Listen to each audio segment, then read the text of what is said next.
둠스데이 줄거리의 첫 번째 신뢰할 수 있는 유출. 엑스맨이 등장하는 새로운 예고편과 나머지 마블 홍보 자료에 대한 열기가 2026년을 열었습니다. 이는 우리도 시작해야 한다는 의미입니다. 왜냐하면 뉴스가 너무 많고 모두 하나같이 믿을 수 없기 때문입니다. 댓글로 연휴를 어떻게 보냈는지 알려주시고 첫 번째 영상을 좋아요로 응원해주세요. 그럼 바로 본론으로 들어가겠습니다. 사이클롭스가 등장하는 엑스맨 예고편의 1초가 폭스가 20년 동안 캐릭터로 해왔던 모든 것보다 더 멋졌기 때문입니다. 하지만 차근차근 살펴보겠습니다. 티저는 매그니토가 죽음이 자신을 찾아왔다고 말하는 어두운 독백으로 시작됩니다. 이는 찰스와 에릭이 전통적으로 체스를 두고 다정하게 손을 잡고 있는 파괴된 엑스맨 맨션의 배경에서 일어납니다. 이는 우리가 매그니토와 프로페서 X가 적대하지 않고 공동의 적 앞에서 단결한 위치에 있는 돌연변이들을 발견했다는 것을 의미합니다. 어떤 적일까요? 사이클롭스가 등장하는 다음 장면이 그것을 보여줍니다. 배경에 센티넬이 보이기 때문입니다. 엑스맨 97이 아니더라도 적어도 데이즈 오브 퓨처 패스트를 통해 익숙한 돌연변이 살인 로봇입니다. 그리고 매그니토의 말은 사이클롭스의 감정 폭발이 우연이 아니었음을 부드럽게 암시합니다. 누군가 죽었습니다. 그리고 마블이 영화에 진 그레이가 없다는 것을 얼마나 강조하는지를 고려하면 바로 그녀의 죽음이 사이클롭스를 그렇게 감동시켰다고 가정하는 것이 논리적입니다. 이는 첫째로 줄거리상 현명합니다. 우리는 이미 돌연변이 영화에서 진을 충분히 봤고 이제 사이클롭스에게 초점을 맞출 때가 되었습니다. 그리고 둘째로 이러한 비극은 즉시 판돈을 올리고 스콧의 이미지를 훨씬 더 극적으로 만들 것입니다. 예고편은 우리가 이미 돌연변이 맨션에서 수많은 센티넬을 본 촬영 현장 사진과 완벽하게 일치합니다. 따라서 둠스데이의 이야기는 엑스맨의 대량 학살로 시작될 것입니다. 하지만 어떤 버전인지는 명확하지 않습니다. 왜냐하면 2000년대 3부작의 공식 버전은 찰스가 미쳐서 모두를 죽이고 그 때문에 로건에서 울버린이 슬퍼하는 것으로 끝났기 때문입니다. 즉 외모는 같지만 엑스맨 버전은 우리가 폭스에서 본 것과는 조금 다를 것입니다. 따라서 이 우주에는 살아있고 건강한 울버린도 있어야 하며 그는 쉽게 죽일 수 없습니다. 그리고 휴 잭맨도 둠스데이에서 하나 이상의 역할을 할 수 있습니다. 하지만 작가들이 그를 어떻게든 제거하여 다시 사이클롭스에게 초점을 맞출 가능성도 배제할 수 없습니다. 가장 흥미로운 것은 예고편이 최근 유출된 줄거리와 잘 맞아떨어진다는 것입니다.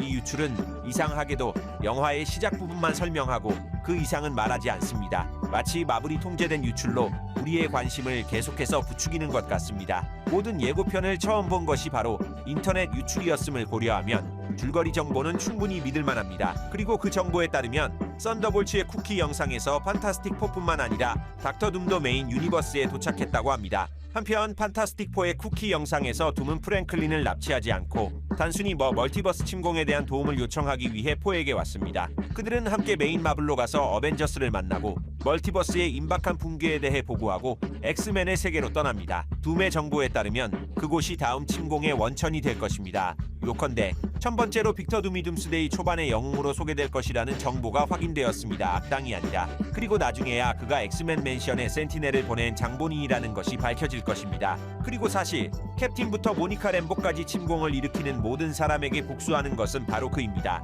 이것은 스파이더맨의 미스테리오 줄거리를 연상시킵니다. 그리고 레딧의 많은 사람들은 이 점을 좋아하지 않았지만 우리는 비판을 서두르지 않을 것입니다. 왜냐하면 둠을 노골적인 악당으로 만들었다면 나쁜 반전이었을 것이기 때문입니다. 하지만 그는 영화에서 그렇게 되지 않을 것입니다. 다우니 주니어 자신도 빅터의 임무가 영화에서 토니 스타크의 임무와 똑같다고 직접 말했습니다. 구원. 하지만 이번에는 멀티버스의 구원입니다. 그리고 미스테리오와는 달리 영화 초반의 둠은 진심으로 돕고자 노력할 것입니다. 하지만 나중에 영웅들이 어려운 결정을 내릴 용기가 없다는 것을 보고 그들과 결별하고 자신만의 방식으로 우주를 구하기로 결심할 것입니다. 동의하시죠? 이런 모습은 멋져 보입니다. 영화에서 가장 인기 있는 배우가 제거해야 할 악당을 연기하는 상황에서 이것은 마블에게 최선의 선택입니다. 멀티버스의 붕괴에 책임이 있는 스티브 로저스를 제거하기를 주저하는 어벤져스 자신이 되도록 만드는 것입니다. 또는 자신의 우주를 구하기 위해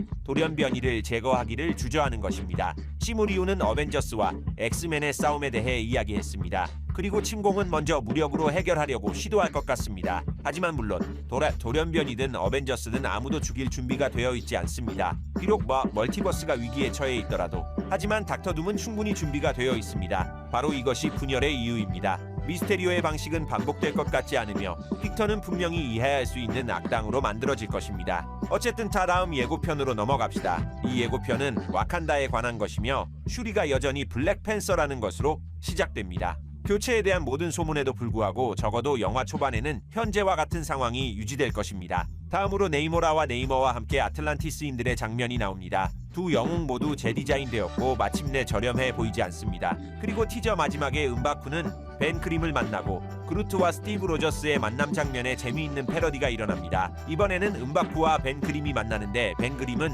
자신의 거리를 칭호처럼 재미있게 부르며 개선되고 판타스틱 4에서보다 훨씬 건강해 보입니다. 이것이 바로 큰 예산이 하는 일입니다. 와칸다인들 자신도 파란색 돌이 박힌 업데이트된 의상을 입고 있으며 이는 탈로칸과 네이머와 긴밀하고 상호 이익이 되는 협력을 하고 있다는 것을 의미합니다. 티저의 의미에 관해서는 완전히 명확하지 않습니다. 벤 그림과 블랙팬서의 크로스오버는 가장 예상치 못한 것 중 하나입니다. 그리고 확실히 말할 수 있는 것은 판타스틱 4가 정말로 지구인들에게 다가오는 멀티버스의 위험에 대해 경고할 것이라는 점입니다. 그리고 아마도 분열될 것입니다. 왜냐하면 와칸다에는 벤 그림만 보냈기 때문입니다. 이것은 기본적으로 마블과 루소 형제의 특이한 캐릭터 동맹의 고전적인 이야기입니다. 그리고 네 번째 예고편이 와우 모먼트 없이 지나갔지만 여전히 멋집니다. 단순히 마블이 향수에 완전히 빠져있지 않다는 것을 보여주기 때문입니다. 그들은 현재 캐릭터들을 잊지 않았고 그들에게 재디자인을 제공하고 팬들을 그들에게 사랑에 빠지게 하려고 노력할 것입니다.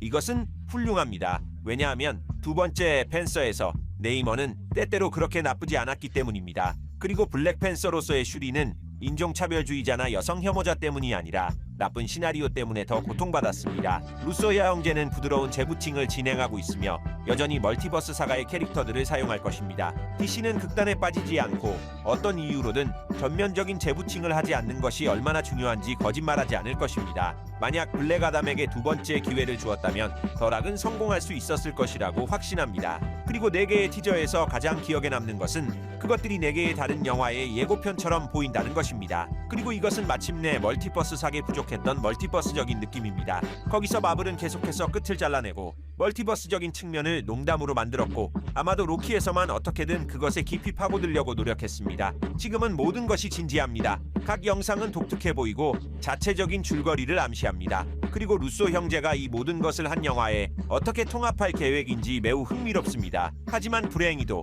많은 것들이 예고편의 흐름이 여기서 끝날 것임을 나타냅니다. 많은 소문이 있으며 원래 마블은 닥터 둠이 등장하는 영상을 공개할 계획이었던 것 같습니다. 하지만 다른 티저들이 너무 많은 소음을 일으켜서 빅터를 나중을 위해 남겨두기로 결정했습니다. 결국 영화 개봉까지는 1년이 남았고 모든 카드를 한 번에 보여주기로 결정하지 않았습니다. 하지만 희망은 여전히 있습니다. 한국의 공개 심의 사이트에는 여전히 등급을 받은 4개의 티저가 걸려 있습니다. 하지만 최근에 각각 65초와 82초 길이의 2개가 추가되었습니다. 내부자들은 이것이 이미 공개된 예고편들의 편집본일 뿐이며 계속해서 상영될 것이라고 추측합니다. 하지만 누가 알겠습니까? 아바타의 상영은 오래 걸릴 것이고 원칙적으로 5번째와 6번째뿐만 아니라 10번째 티저를 공개할 시간도 있을 것입니다. 하지만 그렇지 않더라도 2월에 슈퍼볼이 있으며 거기서 둠스데이에 대한 새로운 자료가 확실히 공개될 것입니다. 아마도 케빈 파이기가 개봉 1년 전에 모든 총을 쏘지 않은 것은 좋은 일일 수도 있습니다.